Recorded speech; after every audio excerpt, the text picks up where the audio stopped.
Episode 9 of Marshals didn't just move the story forward. It quietly reshaped the entire tone of the season.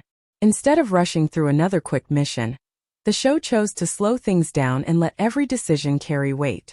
That choice made a huge difference. You could feel the tension in every scene, especially during the Andrea storyline, because nothing felt guaranteed. It wasn't about a perfect hero stepping in and fixing everything. It was about a team trying to hold things together under pressure, making choices that could easily go wrong. And that kind of realism made the episode far more intense than any fast-paced action sequence ever could. What really stood out was how the mission affected the characters on a deeper level. Calvin, in particular, felt like someone who was starting to change from the inside out.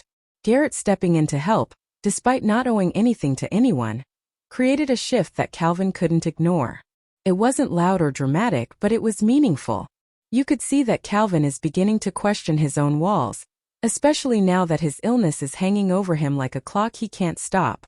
When a character is forced to face their own limits, everything else suddenly becomes clearer. Pride, distance, old grudges, they all start to feel less important.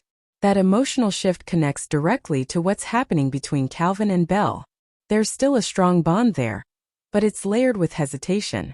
Calvin seems like he's pulling back, not because he doesn't care, but because he's afraid of what his reality might do to her. But Belle doesn't come across as someone who would accept distance without questioning it. If anything, she feels like the kind of person who would push harder, who would demand honesty instead of silence. And when that truth finally comes out, it could change everything between them. Instead of uncertainty, we might see something stronger, something built on knowing exactly what they're facing together. At the same time, the show is quietly building something with Maddie and Miles. Their connection has been developing in the background, but now it feels like it's reaching a point where it can't stay unspoken anymore.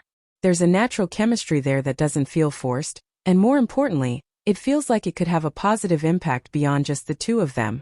Maddie's relationship with Calvin has been complicated, but this could be the bridge that starts to repair that distance.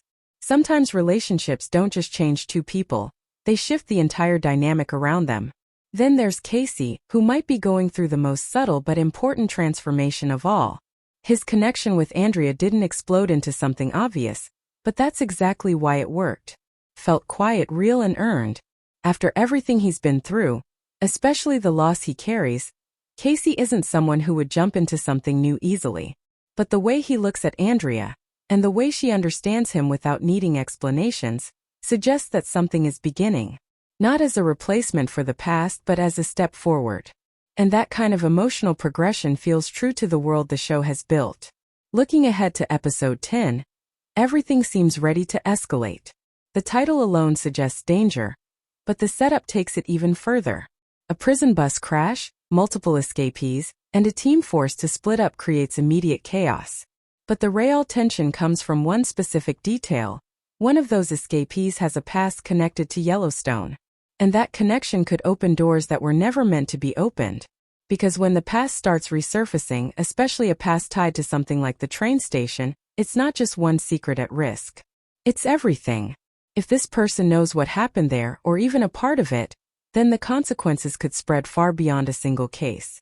It becomes a question of survival, not just physically but for the truth itself. And that's where Casey's role becomes critical. If he finds this escapee, the decision he makes could define the rest of the season. Bringing him in means risking exposure. Silencing him means crossing a line that's getting harder and harder to come back from. Either way, it's not a clean choice. And the more times Casey is forced into situations like that, the more likely it is that someone will start connecting the dots. As the finale gets closer, it feels like the story is setting up something bigger than just one event. It's building pressure across every storyline, relationships, secrets, and personal battles, all at the same time. And when that kind of pressure finally breaks, it doesn't just create drama. It changes everything moving forward.